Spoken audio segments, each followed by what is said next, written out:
Diamond for diamond, no one compares with Mervis. At Mervis Diamond Importers, our natural diamonds come straight from the mines in Africa, and our mermaid lab-grown diamonds beat all others for quality and value. Come view our brilliant diamonds, both natural and lab-grown.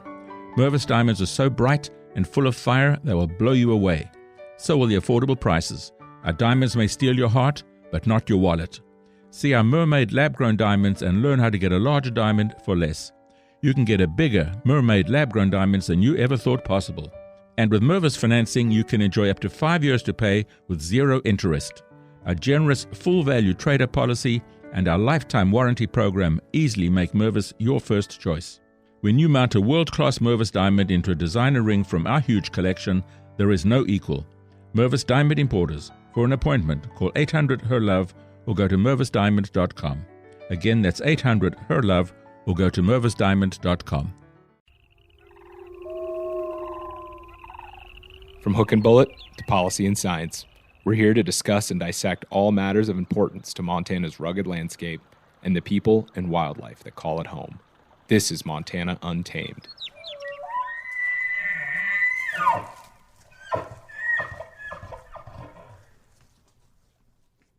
On the 1st of September, the U.S. Interior Department announced that the last energy lease in the Badger II Medicine area had been relinquished. This piece of ground, surrounded by the Blackfeet Indian Reservation, Glacier National Park, and the Bob Marshall Wilderness Complex, is considered sacred to the Blackfeet tribe. It was also considered so valuable by the Louisiana-based Solenex LLC energy company that they held on to the lease through 7 presidential administrations, 2 federal court fights, and 40 years of negotiations. And just a note here for listeners, about a year ago, we recorded an episode that really goes into the history and the decades-long legal back and forth of the Badger II Med. It was on its way to a second round before Washington, D.C. Court of Appeals in November of 2022. But today I have Rob Chaney, managing editor of the Missoulian newspaper, with me to give us an update on what's happened. So, Rob, what's changed since a year ago when we last talked about the Badger II Med? Well, hey, Tom. The biggest thing is a settlement finally got reached between the Solenex LLC, the Louisiana-based company that's held this lease for all these decades, and the federal government to relinquish the rights to drill on the Badger II Med.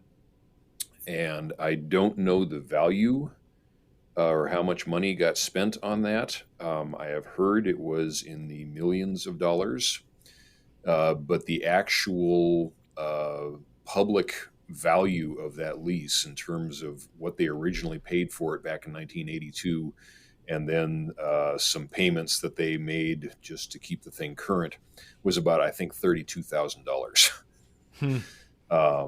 Nevertheless, Solenex, which was owned by a guy named Sidney Longwell,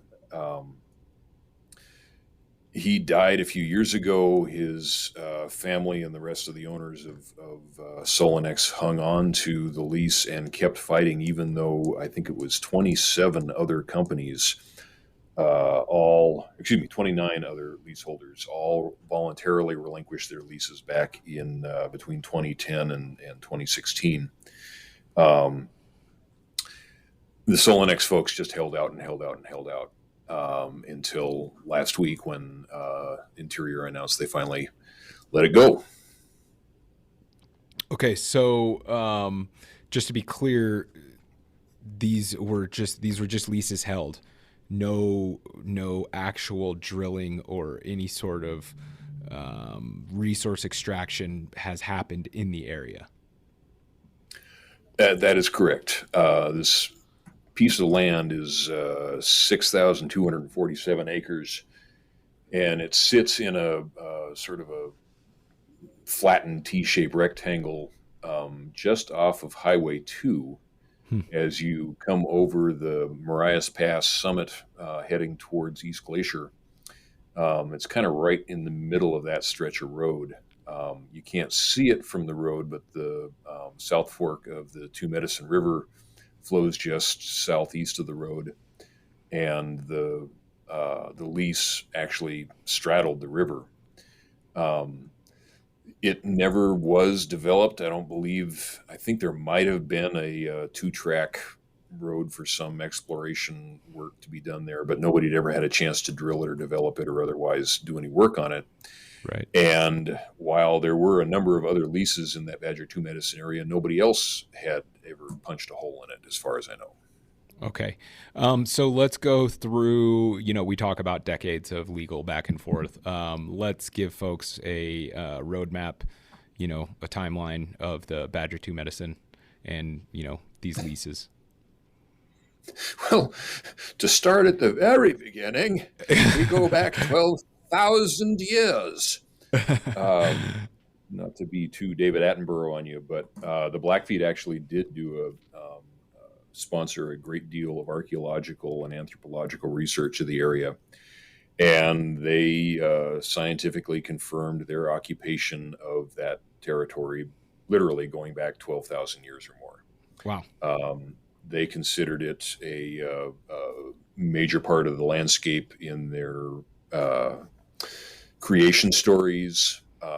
It's got deposits of various minerals that they use in sacred ceremonies. It's got plants that are involved in ceremonies and medicinal practices, and a whole bunch of other history and culture wound up in their existence. And that's why they had, back in 1974, I think it was, initially publicly announced to the world that this was a special place to them and nobody should be doing anything to it. That aside, in 1982, the Reagan administration announced that it was going to actively encourage energy exploration all over public lands. And that included a good chunk of the Bob Marshall Wilderness Complex. If you've been around in Montana a long time, or you see a pickup truck that's been around for a long time, you might see a very old bumper sticker that says, "Don't bomb the Bob." And that was a environmentalist campaign objecting to plans to do seismic testing all up and down the Bob Marshall Wilderness from Missoula to Glacier Park, looking for oil and natural gas deposits. At that time, they leased a whole bunch of the Bob Marshall area, and the Badger 2 Medicine is kind of right there in a little triangle between the Bob Marshall, Glacier Park, and the Blackfeet Indian Reservation. And a bunch of leases got put in there for mainly an average of $1 an acre. But the whole project was kind of put on ice from wilderness advocates who objected to having that kind of activity going on in federal wilderness areas.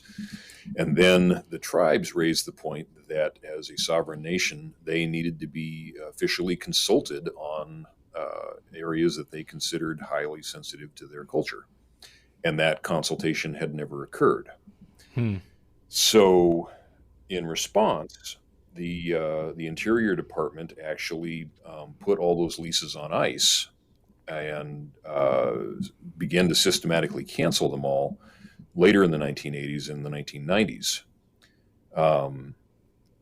And like I said earlier, there was no active exploration. The bombing didn't happen for the most part. And the whole thing kind of went dormant. In 2006, Republican U.S. Senator Conrad Burns actually got a law passed prohibiting further oil and gas leasing in federally controlled lands within the Badger 2 Med. Max Baucus, who was the Montana's other senator at the time, was also active in getting that taken off the exploration possibilities. And then, like I said, in 2010, most of the leaseholders voluntarily gave up their leases or accepted buyouts. But it was about 2010 that Solenex decided to dig in its heels and say, no way, no how. And it sued the federal government in order to activate its lease. And then that trial banged around in the federal court system for the pretty much next decade. Meanwhile, the Blackfeet got a hold of a different part of the federal government, and they got an analysis. I got to get the name right here. To declare it a cultural and sorry, I got too many pieces of paper floating around. A cultural and historic district that at first was just to the lease areas, and then it was expanded to the entire 130,000 acre Badger Tumed. So this was going back and forth in the courts. Oddly enough, the federal judge, a guy named Richard Leon, ruled in favor of Solenex, arguing that the federal government had taken too long to cancel his lease, despite the fact that Solenex hadn't bothered to get around to doing anything with its lease for the first 20 years it owned it in the first place. That was taken up to the D.C. Court of Appeals, and Leon's decision was overturned. Solenex had to go back to court, won another decision from that judge saying that the appeals court was wrong. And so the proponents appealed again, and it was about to go before the appeals court when this settlement was finally reached last week. So it's been a pretty long and tangled history. Yeah, and just kind of back and forth, just like in the last decade. So is there more to be said about why this place is so, important? This was originally part of the Blackfeet Indian Reservation. When the reservation was first negotiated back in the 1850s, it went all the way to the Continental Divide. And over time and through various negotiations, pieces of it were carved off from the Blackfeet, usually under fairly contentious circumstances. And the Blackfeet never, in their hearts, I guess you would say, ever really let go of it. It's still a very significant area to them. They still do a lot of activities in there. And they have intentions of resuming that. During the Trump administration, people may remember one of the first things that happened was Montana Representative Ryan Zinke, right after he won re-election to his second term, when Trump was elected in 2016, he threw his hat in the ring to become Trump's Interior Secretary. And one of his first actions was to erase the Bears Ears Grand Escalante National Monument and severely restrict its acreage. And that grew into a sort of nationwide review of national monuments. And he recommended removing or shrinking a bunch of them. But at the bottom of the report that he handed into the Trump administration, he included a proposal to turn Badger Tumed into a national monument. That, however, as far as I know, never went anywhere. I don't think anybody actually proposed it.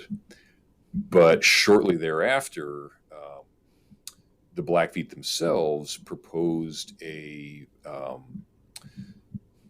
different kind of designation for the area that was not going to be wilderness. It wasn't going to be a national recreation area. It wasn't going to be a national park. It wasn't going to be an addition to the reservation. But it was going to have a set of federal protections put around it that would preserve its cultural characteristics, but also allow things like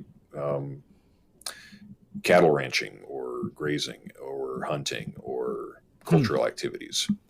So it was going to be its own special creation.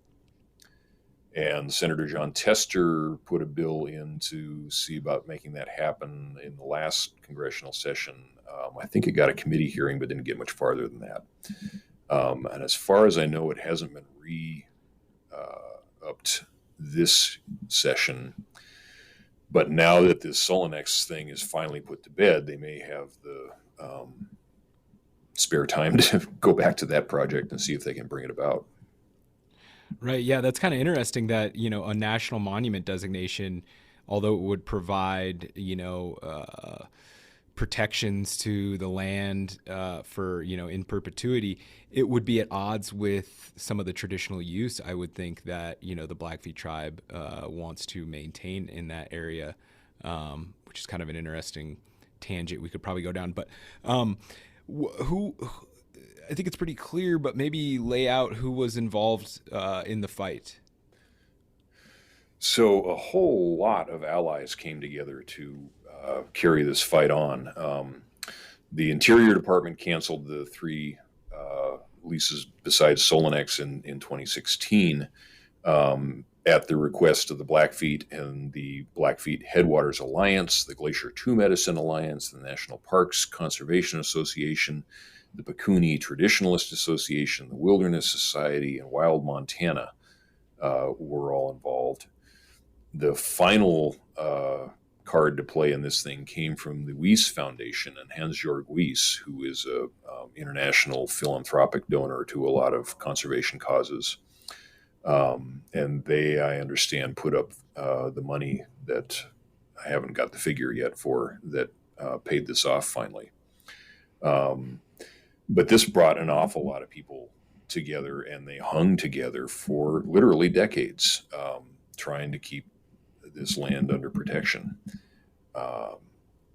It's going to be interesting to see where they move on to now that this campfire is finally put out. Right. This seems like a major win, not only for, conservationists, environmentalists, but, indigenous folks in the indigenous cultural preservation world. What happens now?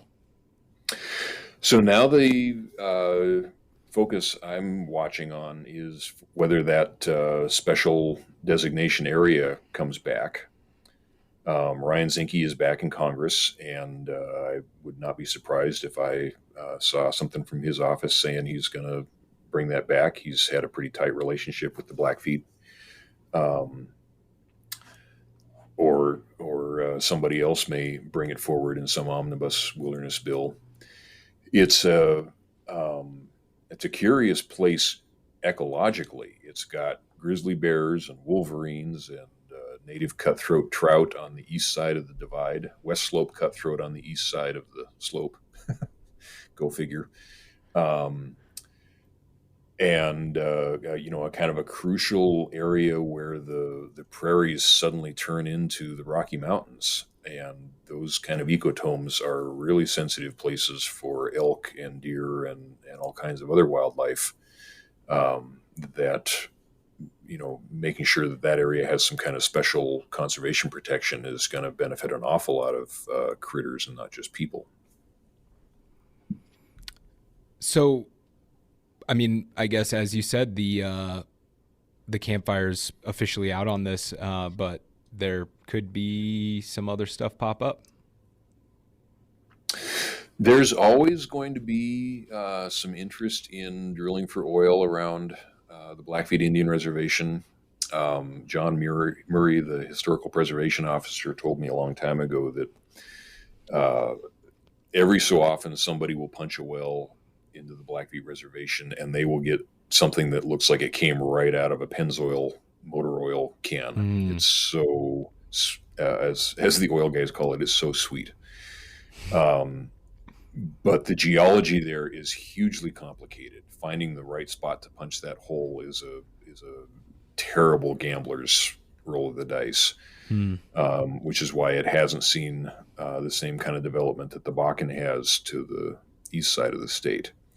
But you may remember, in 2015, 2016, 2017, oil drillers were running all up and down the front, poking holes and looking for opportunity there until they finally got that Rocky Mountain Front Wilderness Act passed through the Heritage Max Act. Baucus. It took, yeah. And, this is an extension of that. So it'll be something of a race to see whether, the old-fashioned oil drillers can keep up with the new-fashioned renewable energy sources, because the wind blows like a constant windmill spinner up there, which is going to be the better energy play in the long term. I think the potential for that becoming a much more of a renewable energy with a more lighter ecological footprint is pretty high. All right, Rob. Well, hey, thanks for coming on. My pleasure, Tom. Always good to keep things up to date. Thanks. Montana Untamed is a podcast from the newsrooms of Lee Enterprises Montana newspapers. Visit any of our websites or subscribe wherever podcasts are found. Why sit in traffic when you can ride transit? With improved service on the Metro and fare-free rides on Dash, traveling in and around the capital region has never been easier. Did you know that you can map your commute around the DMV using any mode of public transit? Yellow Line service is back on track in Alexandria with a new stop at the Potomac Yard VT Metro Rail Station. Getting around Northern Virginia has never been easier. Leave the car keys and stress at home and hop on a train, bus, or bike. Plan your trip at novarides.org.